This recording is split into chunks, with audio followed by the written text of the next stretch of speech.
Hello, പുതിയൊരു വീഡിയോയിലേക്ക് എല്ലാവർക്കും സ്വാഗതം. അപ്പോഴേ ഞാനൊരു മെറ്റീരിയല് ടോപ്പിനും ബോട്ടത്തിനുമായിട്ട് മുറിച്ച് വാങ്ങിയിട്ടുണ്ട്. അപ്പം ഒരു കോഡ് സെറ്റ് ചെയ്യാമെന്ന് വിചാരിച്ചിട്ട് വാങ്ങിയതാണ്. അപ്പം എൻ്റെ ഒരു സബ്സ്ക്രൈബർ ഒരു പലാസോ പാൻറ് അടിക്കുന്നത് എങ്ങനെയാണെന്നൊന്ന് കാണിച്ചെന്ന് പറഞ്ഞിട്ടുണ്ടായി. അപ്പം നമുക്ക് ഇന്ന് ഇത് വെച്ചിട്ട് ആദ്യം ഒരു പലാസോ പാൻറ് അടിക്കാം. ഇത് രണ്ടും കൂടി ചെയ്യുന്നത് ഇട്ടാൽ വീഡിയോ ലെങ്തി ആയി പോകും. അപ്പം നമുക്കിന്ന് ആദ്യം എന്തായാലും ഇങ്ങനെ ഒരു സെറ്റ് വരുമ്പോൾ നമ്മൾ ആദ്യം പാൻറ്റാണ് കട്ട് ചെയ്ത് വെക്കേണ്ടത്. കാരണം നമുക്ക് ഇതിൻ്റെ പീസൊക്കെ എടുത്ത് ടോപ്പ് ഡിസൈൻ ചെയ്യണമെന്നുണ്ടെങ്കിൽ പാൻറ് ആദ്യം കട്ട് ചെയ്ത് കഴിയണം. അപ്പം നമുക്ക് എന്തായാലും ഇത് വെച്ചിട്ട് ആദ്യം ഒരു പലാസോ പാൻറ് എങ്ങനെയാണോ ഒന്ന് കട്ട് ചെയ്യുന്നതെന്ന് നോക്കാം കേട്ടോ. അപ്പം നമ്മളെ തുണി എടുത്തിട്ട് നാലാക്കി ഒന്ന് മടക്കി ഇടണം കേട്ടോ. ആദ്യം നീളത്തിൽ മടക്കിയിട്ട് പിന്നെ ഒന്ന് വീതിക്ക് മടക്കണേ. എങ്ങനെയാന്ന് വെച്ചിട്ടുണ്ടെങ്കിൽ ആദ്യം ഇങ്ങനെ ഒന്ന് മടക്കിയെടുക്കാം.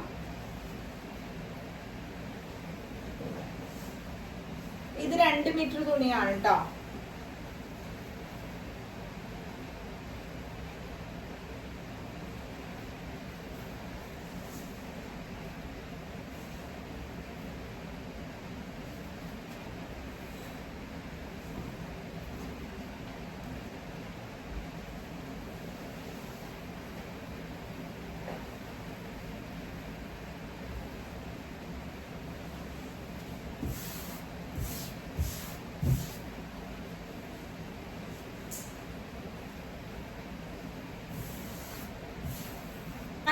തുണിയെല്ലാം മടക്കിയിട്ടിട്ടുണ്ട്. ഫോൾഡിംഗ് ഭാഗം നമ്മുടെ ഈ സൈഡാണ് കേട്ടോ. നമ്മൾ നിൽക്കുന്ന സൈഡാണ് ഫോൾഡിംഗ് ഭാഗം. എന്നിട്ടുണ്ടല്ലോ ഇവിടെ ഒന്ന് ലെവൽ ചെയ്യുവാണ് കേട്ടോ. മുകൾ ഭാഗത്തെ തുണി ഒന്ന് ഏറ്റക്കുറച്ചിലുണ്ട്. അപ്പൊ അവിടെ ഒന്ന് ലെവൽ ചെയ്ത് എടുക്കുവാണ്. അപ്പൊ ഞാൻ ഇവിടെ ലെവൽ ചെയ്ത് വരച്ചിട്ടുണ്ട്. കാണുന്നുണ്ടോ? ചോക്ക് ഞാൻ വേറെ കളർ വരക്കാം. കണ്ടോ? ഇപ്പൊ കാണുന്നുണ്ടല്ലോ, വരച്ചിട്ടുണ്ട്. ഇനി നമ്മള് ഇതിന്റെ താഴെ ഇത് കട്ട് ചെയ്ത് പോകാനുള്ളതാണ് ഈ ലെവൽ ചെയ്യുന്ന വശം. അതിന്റെ താഴേക്ക് 1.5 ഇഞ്ച് വീതിയിൽ, അതായത് ഞാൻ 1 ഇഞ്ച് വീതിയുള്ള ഇലാസ്റ്റിക് ആണ് ഇട്ട് കൊടുക്കാൻ പോകുന്നത്. അപ്പൊ 1.5 ഇഞ്ച് വീതിയിലാണ് ഞാൻ താഴേക്ക് എടുക്കുന്നത് കേട്ടോ. താഴേക്ക് ഒന്ന് വരക്കാൻ പോവാണ് കേട്ടോ. 1.5 ഇഞ്ച് വീതിയും കൂടി. അപ്പൊ നമ്മൾ ഇങ്ങനെ ഒന്ന് മാർക്ക് ചെയ്ത് പോവുക. വളരെ എളുപ്പമാണ് കേട്ടോ തയ്ക്കാൻ. നമ്മളീ വിചാരിക്കുന്ന പോലെ വലിയ പാടൊന്നുമില്ല. അപ്പൊ ഞാൻ അതിന്റെ താഴേക്ക് നമ്മൾ ആദ്യം ഒരു ലെവലിംഗ് ഒരു ലൈൻ കൊടുത്തു. അതിന്റെ താഴേക്ക് 1.5 ഇഞ്ച് വീതിയിൽ ഞാൻ അടയാളപ്പെടുത്തി. എന്നിട്ട് ഇനി നമുക്ക് എത്രയാണോ ലെങ്ത് വേണ്ടത് അതാണ് നമ്മുടെ ആവശ്യത്തിനുള്ള ലെങ്ത്. അത് ഈ 1.5 ഇഞ്ച് കഴിഞ്ഞിട്ടാണ് നമ്മൾ എടുക്കാൻ പോകുന്നത്. എല്ലാവരും ശ്രദ്ധിക്കണം. 1.5 ഇഞ്ച് കഴിഞ്ഞിട്ടാണ് ഇനി നമുക്ക് എന്തോരാണോ ലെങ്ത് വേണ്ടത് അത് എടുക്കാൻ പോകുന്നത്. അപ്പൊ എനിക്ക് വേണ്ടത് 36 ആണ്. നിങ്ങൾക്ക് എത്രയാണ് ലെങ്ത് വേണ്ടതെന്ന് നോക്കുക. അപ്പൊ 36 ഇവിടെ വന്നു കേട്ടോ. ഈ അറ്റത്ത് വന്നു.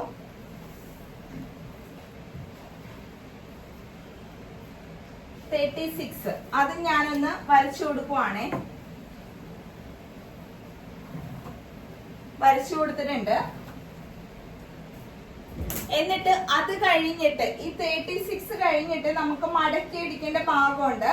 അത് നിങ്ങളുടെ ഇഷ്ടമാണ് കേട്ടോ എന്തോരം വീതിക്ക് മടക്കണമെന്നുള്ളത്. പക്ഷെ എനിക്കിപ്പോ ഇവിടെ തുണി കിട്ടിയിരിക്കുന്നത് 1.5 ഇഞ്ചാണ്. അപ്പൊ ഞാൻ അത്ര എടുക്കുന്നുള്ളു. കാരണം ഇനി ഞാനപ്പോ അതിനു വേണ്ടി പീസ് ഒന്ന് മേളിലേക്ക് വെച്ചു കൊടുക്കണം. നമുക്കിപ്പോ ഇവിടെ ലെങ്ത് കിട്ടിയില്ല എന്നുണ്ടെങ്കിൽ, ഇപ്പൊ നിങ്ങൾക്ക് 36 കഴിഞ്ഞിട്ട് അവിടെ മടക്കാൻ ലെങ്ത് കിട്ടിയില്ല എന്നുണ്ടെങ്കിൽ നിങ്ങൾ ഈ ഇലാസ്റ്റിക് വരുന്ന ഭാഗം സെപ്പറേറ്റ് സൈഡിൽ നിന്ന് തുണി എടുത്തിട്ട് ചെയ്താൽ മതി. അത് ഞാൻ എന്റെ സ്ട്രെയിറ്റ് പാന്റിലൊക്കെ ചെയ്തില്ലേ, അതുപോലെ തുണി എടുത്തിട്ട് ചെയ്തു കൊടുക്കാം. പക്ഷെ എനിക്കിപ്പോ ഈ 2 മീറ്ററില് എനിക്കിപ്പോ എന്റെ ലെങ്ത് കറക്റ്റ് ആണ്. അതായത് 1.5 ഇഞ്ച് എടുത്ത് വരച്ചിട്ട് എനിക്ക് 36 മതി. അത് കഴിഞ്ഞിട്ട് എനിക്കിവിടെ 1.5 ഇഞ്ച് ലെങ്ത് ഉണ്ട്. ഇനി നമ്മൾ ചെയ്യാൻ പോകുന്നത് നമ്മുടെ അരവണ്ണം എത്രയാണോ അതാണ് അടയാളപ്പെടുത്തേണ്ടത്. ഇപ്പൊ 40 ആണ് അരവണ്ണമെങ്കിൽ 40/4 ചെയ്യുക. അപ്പൊ 10 കിട്ടും. 10 പ്ലസ് ഞാനൊരു 4 കൂട്ടിയെടുക്കുവാണ്. അത് ഓരോരുത്തരുടെ ഇഷ്ടമാണ് കേട്ടോ. വണ്ണം ഉള്ളതനുസരിച്ചിട്ട് കൂടിക്കൊണ്ടിരിക്കും. കാരണം നമ്മൾ എലാസ്റ്റിക് ഇട്ട് കൊടുക്കുവാണല്ലോ. അപ്പൊ പലാസോ ആകുമ്പോൾ കുറച്ച് ലൂസൊക്കെ വേണം. അപ്പൊ ഈ 4 എന്നുള്ളത് 5ഓ 6ഓ അത് എത്ര വേണമെങ്കിലും നമുക്ക് എടുക്കാം. ഓരോരുത്തരുടെ അരവണ്ണ അനുസരിച്ച് അത് മാറിക്കൊണ്ടിരിക്കും കേട്ടോ. അപ്പൊ ഞാനിവിടെ 14 എടുക്കുവാണ്. 14 എടുത്ത് അടയാളപ്പെടുത്തി. സ്ട്രൈറ്റ് പാന്റിന് നമ്മൾ കറക്റ്റ് ആയിട്ട് എടുക്കും. അതെന്ന് വെച്ചാല് അത് നമുക്ക് നല്ല എന്താ പറയാ കറക്റ്റ് ആയിട്ട് ലൂസ് ഒന്നും ഇല്ലാതെ അടിക്കുന്ന പാന്റാണ്. അപ്പൊ ഇതിന് നമ്മൾ കുറച്ച് ലൂസ് ഇട്ട് അടിക്കാവേ. അപ്പൊ 14 എടുത്തിട്ടോ, അരവണ്ണം എത്രയാണോ അത് ഡിവൈഡ് ബൈ 4 ചെയ്യുക. അപ്പം എനിക്കിപ്പോ 40 ആണെങ്കിൽ 40 ഡിവൈഡ് ബൈ 4 ചെയ്യുമ്പോൾ 10 കിട്ടും. 10 പ്ലസ് 4 കൂട്ടി ഞാൻ ഇപ്പൊ 14 എടുത്തു. 14 ക്രോച്ച് ഞാൻ താഴേക്ക് ഒരു 14 തന്നെ കൊടുക്കുവാണേ. അപ്പൊ ക്രോച്ചയില് ഞാൻ 14 കൊടുക്കുവാണ്. 14 ഇറക്കം കൊടുത്തു. കാരണം നമുക്ക് ഇവിടെ ഇത്തിരി ലൂസൊക്കെ വേണമല്ലോ. അപ്പൊ 15 എടുക്കണമെന്നുള്ളവർക്ക്, ഇച്ചിരി കൂടി തടിയൊക്കെ ഉള്ളവർക്കാണെങ്കിൽ 15 എടുക്കാട്ടോ. എന്നിട്ട് ഇവിടെ നിന്ന് ഒരു 2.5 ഞാൻ ഇങ്ങോട്ട് കൊടുക്കുന്നത് ക്രോച്ച് വരക്കാനായിട്ട്. അത് 3 2 അത് ഓരോരുത്തരുടെ വണ്ണം അനുസരിച്ചാണ്, ഞാൻ നേരത്തെ പറഞ്ഞിട്ടുണ്ട്. എന്നിട്ട് നമ്മൾ ഇവിടെ ഷേപ്പ് ചെയ്യൂലേ, അതിങ്ങനെ കുഴിച്ചങ്ങ് ഷേപ്പ് ചെയ്യണ്ട. ആ ഒരു ഷേപ്പ് ഒന്ന് വന്നാ മതി കേട്ടോ, അധികം കുഴിച്ചു കൊടുക്കരുതേ അങ്ങോട്ട്. ഓക്കെ, ഇപ്പൊ ഇത്രയും മനസ്സിലായെന്ന് വിചാരിക്കുന്നു. ഇനി നമ്മുടെ ഈ സ്കെയിൽ ഉണ്ടല്ലോ, ഇത് വെച്ചിട്ട് നമ്മൾ താഴേക്ക്, അപ്പൊ താഴത്തെ വണ്ണം കൂടി ഒന്ന് അടയാളപ്പെടുത്തണം. താഴെ നിങ്ങൾക്ക് എത്ര ലൂസ് വേണോ അത്ര ഇട്ട് കൊടുക്കാം. ആ താഴെ എടുക്കുന്നത് നിങ്ങളുടെ ഇഷ്ടമാണ് കേട്ടോ, ലൂസ് കൊടുക്കേണ്ടത്. ഞാനിപ്പോ ടോട്ടല് 8 എടുക്കുവാണ് കേട്ടോ. 8 തയ്യൽത്തുമ്പും കൂടി ഇൻക്ലൂഡ് ചെയ്താണ്ട് ഇത് എടുക്കുന്നത്. 8 ഞാൻ കൊടുത്തത് ലൂസ്. നിങ്ങൾക്ക് എത്ര വേണോ അത്രയും കൊടുക്കാം കേട്ടോ. എന്നിട്ട് ഇതിങ്ങനെ ഒന്ന് മാർക്ക് ചെയ്യുക കേട്ടോ. ആ പാന്റിന്റെ സ്കെയിൽ വെച്ചിട്ട് അതിങ്ങനെ ഒന്ന് മാർക്ക് ചെയ്യാം. ഇത്രയുള്ള ഇതിന്റെ കട്ടിങ് വളരെ എളുപ്പമാണ്, കഴിഞ്ഞു. ഇനി പക്ഷെ തയ്ക്കേണ്ട കാര്യം കുറച്ച് ശ്രദ്ധിക്കേണ്ട കാര്യമുണ്ട് കേട്ടോ. അത് ഞാൻ കാണിച്ചു തരാം. അത് തയ്ക്കുമ്പോഴാണ്, തയ്ക്കുന്നതിലാണ് ഒരു വ്യത്യാസം ഉള്ളത്. അത് നിങ്ങളൊന്ന് നോക്കിയേക്കണം കേട്ടോ. ഇപ്പൊ ഞാൻ കട്ട് ചെയ്യുവാണ്. കട്ട് ചെയ്യുമ്പോ ഉണ്ടല്ലോ, ഇവിടെ അടഞ്ഞിരിക്കുന്ന വശമായിരുന്നല്ലോ, അപ്പൊ അത് ഞാനൊന്ന് തുറന്നു കൊടുത്തു. ഇനി ഇവിടെ നമ്മൾ ലെവൽ ചെയ്ത വശം ഉണ്ടല്ലോ, അത് ഞാനൊന്ന് കട്ട് ചെയ്ത് മാറ്റുവാണ്. അത് നമ്മൾ മാറ്റിയിട്ടുണ്ടായിരുന്നില്ലല്ലോ. ഓക്കെ, ഇത്ര മാറ്റി. ഇനിയുള്ളതാണ് നമുക്ക് അങ്ങോട്ട് വേണ്ടത്. അത് ഞാനൊന്ന് കട്ട് ചെയ്തെടുക്കുവാണ് ആ ഷേപ്പില്.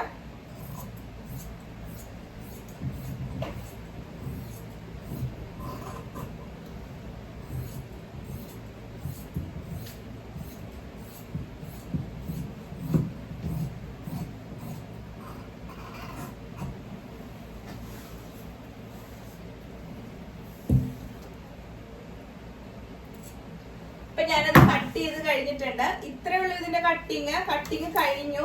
ഇനി തയ്ക്കുന്ന കാര്യമാണ് ഒന്ന് ശ്രദ്ധിക്കേണ്ടത്. അതൊന്ന് സ്ട്രൈറ്റ് പാന്റിനേലും ഒരു ഇത്തിരി വ്യത്യാസമുണ്ട്. അതൊന്ന് നിങ്ങളൊന്ന് ശ്രദ്ധിച്ചേക്കണം കേട്ടോ. അപ്പൊ നമുക്ക് പെട്ടെന്ന് തയ്ച്ചെടുക്കാൻ കണ്ട ഒരു 5 മിനിറ്റ് പോലും വേണ്ട ഇത് കട്ട് ചെയ്യാൻ. ഇത്രയേ ഉള്ളൂ. നമ്മള് വർഷമോകം കണ്ടു പറയും. പലാസോ പാന്റ് എന്ന് പറയുമ്പോൾ നമ്മൾ വിചാരിക്കും അയ്യോ ഭയങ്കര ബുദ്ധിമുട്ടായിരിക്കും. ഒരു ബുദ്ധിമുട്ടും ഇല്ല, വളരെ എളുപ്പമാണ്. സ്ട്രെയിറ്റ് പാന്റിനേലും എളുപ്പമാണ് പലാസോ തയ്ക്കാനായിട്ട്. അപ്പൊ ഇതിന്റെ കട്ടിങ് കഴിഞ്ഞു. ഇനി വേഗം ഇതൊന്ന് നമുക്ക് തയ്ച്ചെടുക്കാവേ. ഈ ബാക്കി വെട്ടിക്കൂട്ടിയ കഷ്ണം ഒന്നും കളയരുത് കേട്ടോ. കാരണം നമ്മൾ ടോപ്പ് തയ്ച്ചിട്ടില്ലല്ലോ. ടോപ്പ് തയ്ക്കുമ്പോഴാണ് നമുക്ക് ഇതൊക്കെ ആവശ്യം വരുന്നത്. നമ്മൾ ഇങ്ങനെ ടോപ്പും ബോട്ടവും കൂടി കിട്ടുമ്പോൾ ആദ്യം നമ്മൾ ബോട്ടമാണ് കട്ട് ചെയ്യുന്നത്. അപ്പൊ ഇതുപോലെ കഷ്ണം കിട്ടും. അപ്പൊ ഇത് വെച്ചിട്ടാണ് നമുക്ക് ഡിസൈൻ ചെയ്യേണ്ടതൊക്കെ. ടോപ്പൊക്കെ ഡിസൈൻ ചെയ്യണമെങ്കിൽ ചെയ്യാം. അപ്പൊ ഇതൊന്നും കളയരുത്, ഇത് സൂക്ഷിച്ചു വെച്ചേക്കണം. നമ്മൾ ഇനി അടുത്ത വീഡിയോ ചെയ്യുമ്പോഴായിരിക്കും ഇത് എടുക്കുന്നത്. ഞാൻ എന്റെ കാര്യമാണ് പറഞ്ഞത്, നിങ്ങൾ സൂക്ഷിച്ചു വെക്കുമെന്ന് എനിക്കറിയാം. തയ്ക്കാൻ വരുമ്പോഴുള്ള എപ്പോഴുള്ള പ്രശ്നമാണ് ഇതൊക്കെ എടുത്ത് ഇങ്ങനെ മാറ്റി. എന്ന് വെച്ചാൽ പൊടി പിടിക്കാതിരിക്കാനാണ് ഒരു കവറിട്ട് പിന്നെ അതിന്റെ മുകളിൽ തുണിയിട്ട് നമ്മൾ എങ്ങനെയൊക്കെ സൂക്ഷിച്ചാലും പൊടി കയറും. അപ്പം പരമാവധി ഇതിലൊന്നും പൊടി കയറാതെ നോക്കണം കേട്ടോ. പൊടി കയറുമ്പോഴാണ് പെട്ടെന്ന് കംപ്ലൈന്റ് ഒക്കെ വരുന്നത്. ഒന്നാമത് പവർ മെഷീൻ ആയതുകൊണ്ട് കുറച്ച് പൊടിയൊക്കെ കയറിയാൽ മതി. നമുക്ക് മറ്റതാണെങ്കിൽ നമുക്ക് തന്നെ ഒന്ന് അഴിച്ചിട്ട് ചെയ്യാം. ഇത് നമുക്ക് അഴിക്കാനൊന്നും പറ്റത്തില്ല. അപ്പോൾ എന്തായാലും ഷോപ്പിൽ തന്നെ കൊണ്ടുവരണം. അപ്പൊ അതുകൊണ്ട് പരമാവധി നമ്മൾ പൊടി കയറാതെയൊക്കെ നോക്കണം. അപ്പൊ ഇതൊക്കെ എടുത്ത് മാറ്റി തയ്ക്കലൊക്കെ ഒരു ചടങ്ങാണ്. സത്യം പറഞ്ഞാൽ മടി വരും, പിന്നെ നമുക്ക് ചെയ്യണമല്ലോ എന്ന് ഓർത്തിട്ട് ഇതൊക്കെ ചെയ്യുവാണ്. ഇത് കട്ട് ചെയ്യാനൊക്കെ വളരെ എളുപ്പമാണ് പലാസോ. പക്ഷെ തയ്ക്കുമ്പോൾ ഒരു കാര്യം ശ്രദ്ധിക്കേണ്ടതുണ്ട്. അതെന്താന്ന് വെച്ചിട്ടുണ്ടെങ്കിലേ ചിലവര് ആ രീതിയിൽ തയ്ക്കാറില്ല, അതുകൊണ്ടാണ് ഞാൻ പറയുന്നത്. അപ്പൊ ഞാനിപ്പോ കാണിക്കുന്ന രീതിയിലാണ് അത് തയ്ക്കേണ്ടത്. അപ്പൊ അതൊന്ന് ശ്രദ്ധിച്ചേക്കണേ എല്ലാരും. എങ്ങനെയാന്ന് വെച്ചിട്ടുണ്ടെങ്കില് നമ്മള് മറ്റേ സ്ട്രെയിറ്റ് പാന്റിലെ ഫ്രണ്ട് 2 പീസ് 4 പീസ് കിട്ടുമല്ലോ. ഇതാകെ 2 പീസേ ഉള്ളൂ നമുക്ക്. മറ്റേ സ്ട്രെയിറ്റ് പാന്റിൽ 4 എണ്ണം ഉണ്ടാവും. അപ്പൊ ഫ്രണ്ട് 2 ക്രോച്ച് ഏരിയ, ബാക്ക് 2, ബാക്കിന്റെ ക്രോച്ച് ഏരിയ ഒരുമിച്ച്, ഫ്രണ്ടിന്റെ ക്രോച്ച് ഏരിയ ഒരുമിച്ച്, അങ്ങനെയാണ് തയ്ക്കുന്നത്. ഇത് അങ്ങനെയല്ല, ഇതിലാകെ 2 പീസേ ഉള്ളൂ. ഈ ഒരു പീസും പിന്നെ നമ്മളുടെ ഈ ഒരു പീസും.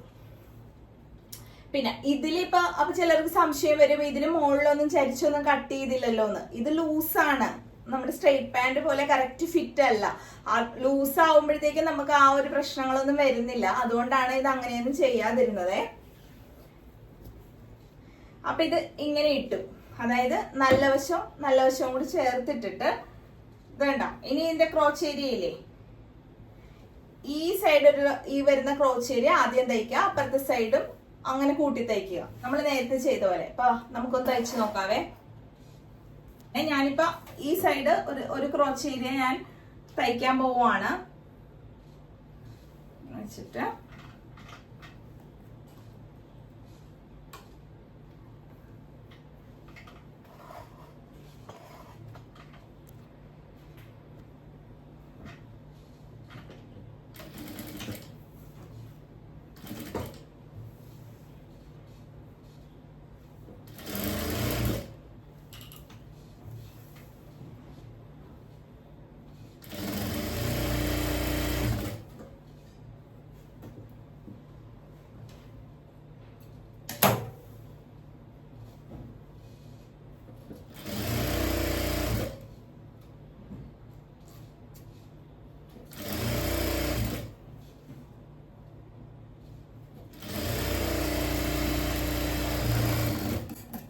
ഡബിൾ സ്റ്റിച്ച് കൊടുക്കണം കേട്ടോ, ഇവിടെ ഡബിൾ സ്റ്റിച്ച് കൊടുക്കണേ.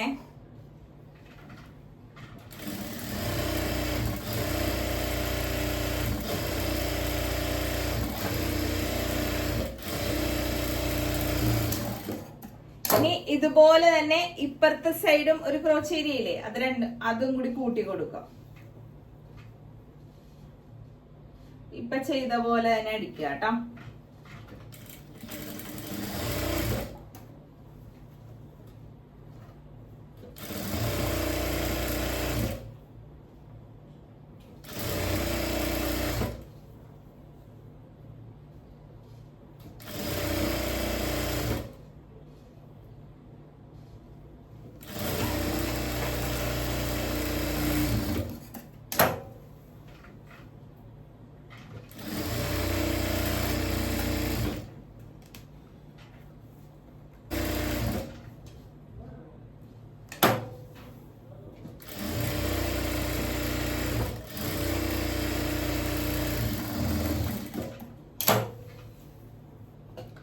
കണ്ട, ഇതിപ്പോ ഇങ്ങനെ തയ്ച്ചു കഴിഞ്ഞു.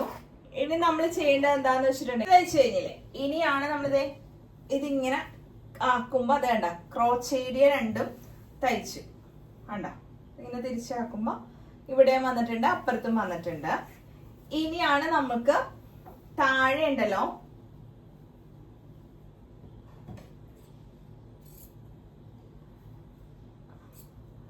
താഴെ മടക്കിയിട്ട് ഈ സൈഡ് കണ്ട. ഇനി നമ്മൾ ഈ കാലിന്റെ ഈ വശം തയ്ച്ചു കൊടുക്കണം. അപ്പൊ താഴെ നമ്മളൊന്ന് മടക്കി അടിക്കണമല്ലോ, അതാണ് നമ്മൾ ചെയ്യാൻ പോകുന്നത് കേട്ടോ.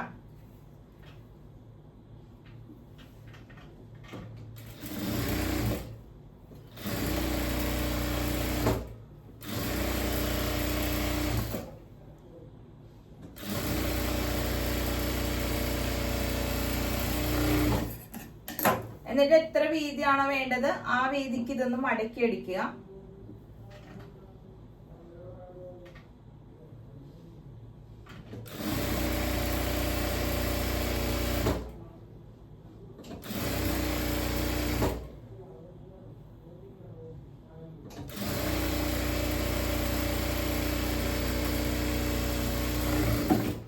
ഒരു സൈഡ് അടിച്ചു കഴിഞ്ഞു. ഇനി അപ്പുറത്തെ സൈഡ് ഇതുപോലെ തന്നെ അടിച്ചു കൊടുക്കണം കേട്ടോ.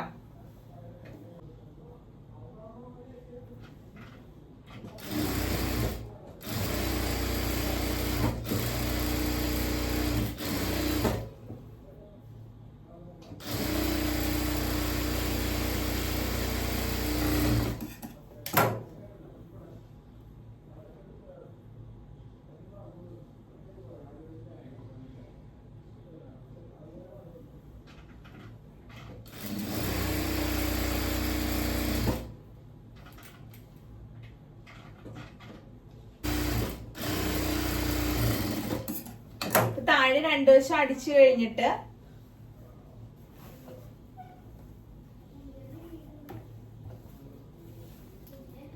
താഴെ നമ്മള് അടിച്ചു കഴിഞ്ഞിട്ട് ഇനി നമ്മള് ഇങ്ങനെ ഈ ക്രോച്ചേരിയുടെ ഇവിടെ തൊട്ട് കാലിന്റെ താഴെ വശം തൊട്ട് കൂട്ടി കൊടുക്കുവാണേ.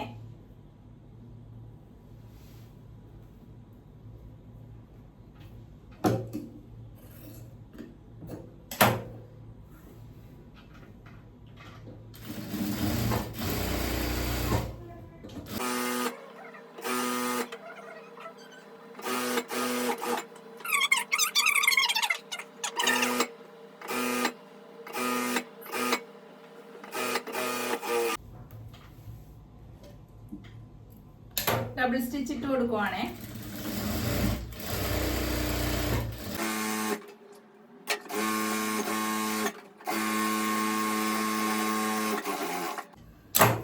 അപ്പൊ ഇത്രയും കഴിഞ്ഞു. ഇനി നമ്മൾ ചെയ്യേണ്ടത് എന്താന്ന് വെച്ചിട്ടുണ്ടെങ്കിൽ ഇവിടെ ഒരു 1/4 ഇഞ്ച് മടക്കി തയ്ക്കണം നമ്മള്, 1/4 ഇഞ്ച്. എന്നിട്ടാണ് നമ്മള് ഇങ്ങനെ മടക്കിയിട്ട് ഇലാസ്റ്റിക് കയറ്റി അടിക്കാൻ പോകുന്നത്. അപ്പൊ ഒരു 1/4 ഇഞ്ച് മടക്കി തയ്ക്കണം. പിന്നെ നമ്മൾ ശ്രദ്ധിക്കേണ്ട കാര്യമുണ്ട്, അവിടെ ഫുള്ളായിട്ട് കവർ ചെയ്ത് പോകരുത്, ഇലാസ്റ്റിക് കയറ്റി അടിക്കേണ്ടതാണ്. അപ്പൊ ആദ്യം ഒരു 1/4 ഇഞ്ച് മടക്കി ഞാൻ അടിക്കുവാണേ.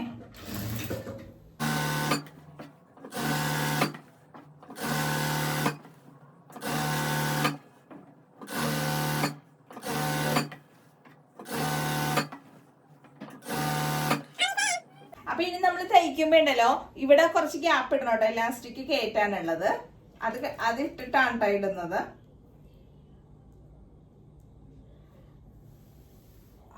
കുറച്ച് ഗ്യാപ്പ് ഇട്ടേക്കണേ. എന്നിട്ട് നമ്മൾ ആ ഒരു 1.25 ഇഞ്ച് വീതിയിൽ തന്നെ തയ്ക്കുവാണേ. ആ ഇലാസ്റ്റിക് കയറാനുള്ള ആ ഗ്യാപ്പ് ഇട്ടേക്കണം കേട്ടോ അവിടെ.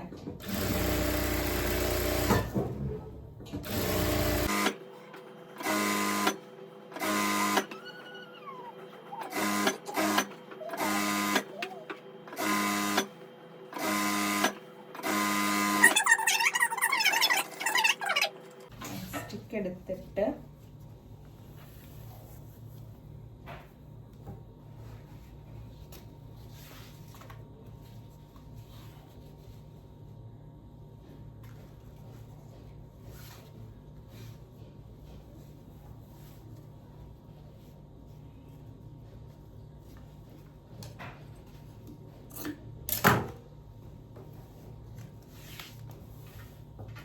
ആണോ ഇത്ര എടുത്തു ഉണ്ടോ, ബാക്കി ഇങ്ങനെ വലിഞ്ഞോളൂ. ഇതൊന്ന് കയറ്റി കൊടുക്കണേ.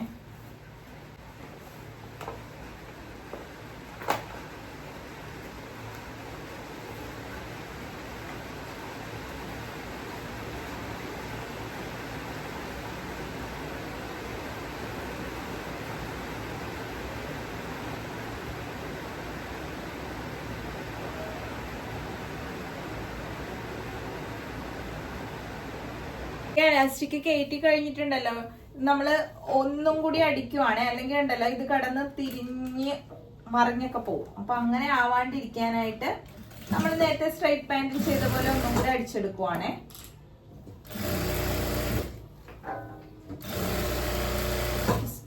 ഇതിങ്ങനെ ട്വിസ്റ്റ് ആകാണ്ടിരിക്കാനാണ് കേട്ടോ.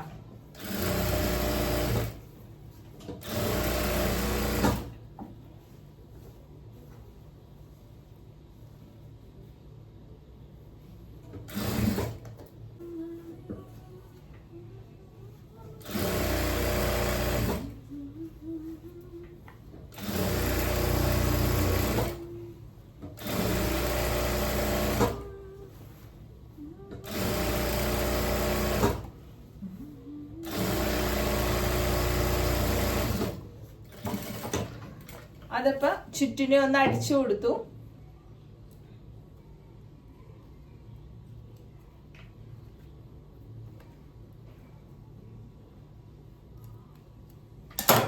കണ്ടോ, ഇതിപ്പോ അടിച്ചു കൊടുത്തിട്ടുണ്ട്.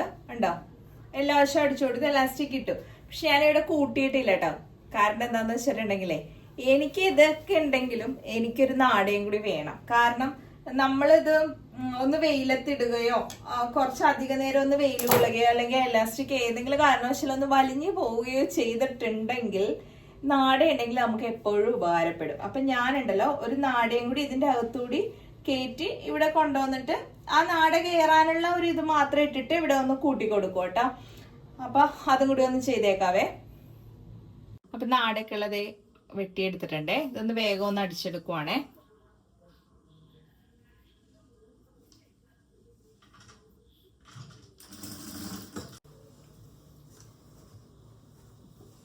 അപ്പൊ അത് തയ്ച്ചെടുത്തിട്ടുണ്ട്. അത് ഇതിന്റെ ഇടയിൽ കൂടി ഇങ്ങനെ കയറ്റി കൊടുക്കുവാണേ.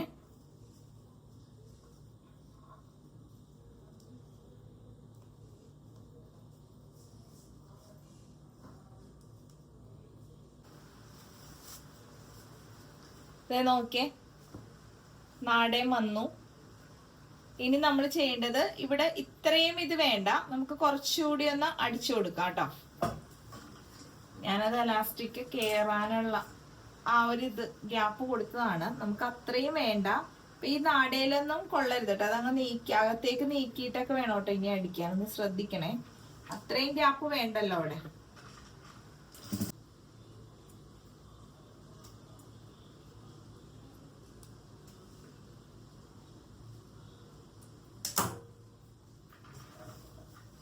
അപ്പൊ നോക്കിയേ, ഇത് തയ്ച്ചു കഴിഞ്ഞിട്ടുണ്ട്. കണ്ടോ, ഈ നാട ഇടാനുള്ള ആ ഒരു ഗ്യാപ്പ് മാത്രമേ കൊടുത്തിട്ടുള്ളൂ. അപ്പൊ ഇതിങ്ങനെ വലിഞ്ഞു വരികയും ചെയ്യും. കണ്ടോ, നാട ഇങ്ങനെ വലിഞ്ഞു വരും. കണ്ടോ, അപ്പൊ ഇത് നമുക്ക് ഉപകാരപ്പെടും എന്ന് വെച്ചിട്ടുണ്ടെങ്കിൽ, ഇലാസ്റ്റിക് എന്തെങ്കിലും കാരണവശാൽ അഴഞ്ഞൊക്കെ പോവുകയാണെങ്കിൽ, നാടയുടെ കുറച്ച് ലൂസൊക്കെ വരുവാണെങ്കിൽ നാട വെച്ച് നമുക്ക് ടൈറ്റ് ചെയ്യാമല്ലോ. അപ്പൊ ഇത്രയേ ഉള്ളൂ. പലാസ പാന്റ് തയ്ച്ചു കഴിഞ്ഞിരിക്കുകയാണ്. നമുക്കൊന്ന് മറിച്ചൊക്കെ എടുത്ത് നോക്കാം.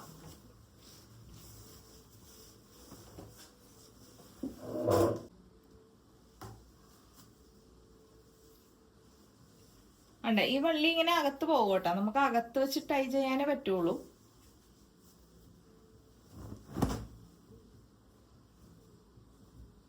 കണ്ടോ, നല്ല വൃത്തിക്കൊക്കെ വന്നിട്ടില്ലേ?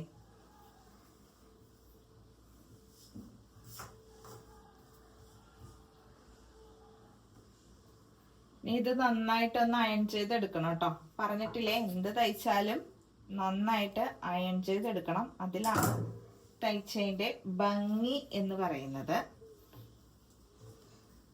കണ്ടോ, ഇത്രയേ ഉള്ളൂ പലാസോ പാന്റ് തയ്ക്കാൻ.